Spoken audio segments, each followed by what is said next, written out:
పూరా లోకల్. అన్నిటికంటే ముఖ్యమైన మ్యాటర్ ఏంటంటే భారతదేశంలోకి రోహింగ్యాలు అంటే మిగతా దేశాలకు సంబంధించిన ముస్లిమ్స్ రోహింగ్యాలు ఎక్కువ వస్తున్నారు. వాళ్ళు ఇక్కడ స్వేచ్ఛగా బతుకుతున్నారు, వాళ్ళకి ఆధార్ కార్డులు వస్తున్నాయి. మరి వాళ్ళు కొంతమంది అవినీతి కార్యకలాపాలు కూడా చేస్తున్నారు.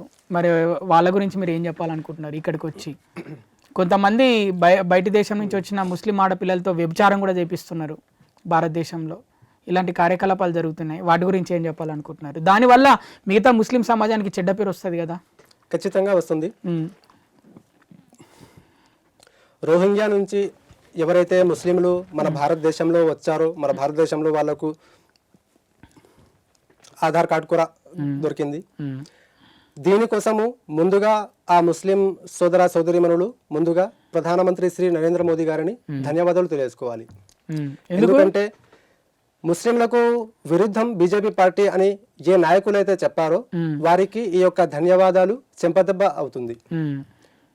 బీజేపీ పార్టీ ఎప్పుడే గానీ ముస్లింలకు వ్యతిరేకం కాదు. ముస్లింలు ఎక్కడి నుంచి వచ్చినా గానీ, ఇతర ఏ దేశంకి వెళ్ళి వచ్చినా గానీ మా భారతదేశంలో వాళ్ళకు స్థానం ఉంది అని ప్రధానమంత్రి ఆధార్ కార్డు ఇచ్చి మరి నిరూపిస్తున్నారు. ఇది ఒక వర్షన్. రెండవది, వాళ్లకు ఉపయోగించి ఏవేవో చెడు కార్యాలు చేస్తున్నారు ఆడపిల్లలకు ఉపయోగించుకొని అని మీరు చెప్పారు. అది ఫస్ట్ ఆఫ్ ఆల్ గా ఎవరైతే ఆ వ్యభిచారానికి పాల్పడుతున్నారో వాళ్లకు ఆ అవగాహన ఉండాలి. మనం ఎందుకు ఇలా చేయాలి, సమాజంలో చెడ్డ పేరు వస్తుంది అనే ఒక భావన ముందు వాళ్ళలో ఉండాలి. ఎవరైతే వాళ్ళకు ఉపయోగించుకుంటున్నారో వాళ్ళలో కూడా ఆ భయము అనేది ఉండాలి. ఎందుకంటే దాని పట్ల ఎన్నో వ్యాధులు సంభవిస్తాయి. ఆ వ్యాధుల సంభావన కారణంగా మన పిల్లలు కూడా చెడిపోతారు. మనం చేసిన తప్పుకి ఆ శిక్ష మన పిల్లలు కూడా అనుభవించాలన్నా అది ఒక్కసారి మనం అందరం కూడా ఆలోచించుకోవాలి. అలాగే ఎందుకోసం వాళ్ళు ఆ పని చేస్తున్నారు అది కూడా ఒకసారి మనం గమనించాలి. వాళ్ళు ఇతర దేశాలకు వెళ్ళి వచ్చారు, మన భారతదేశంలో వాళ్ళకు ముందుకెళ్ళి ఏ పని చేసుకోనివ్వట్లేదు చాలా మంది.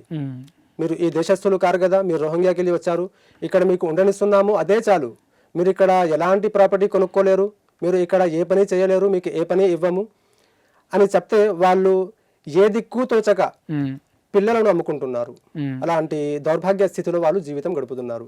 అయితే మన భారతదేశం ఎంతో అద్భుతమైన దేశం. ఇక్కడ ఎంతో మంది మహనీయులు మహర్షులు పుట్టారు, పెరిగారు. ఇక్కడి మట్టి కూడా చాలా పవిత్రమైనది. అయితే ఇంతటి పవిత్రమైన భూమిపై మనము ఇలాంటి వ్యభిచార కార్యక్రమాలు చేయడం సమంజసం కాదు.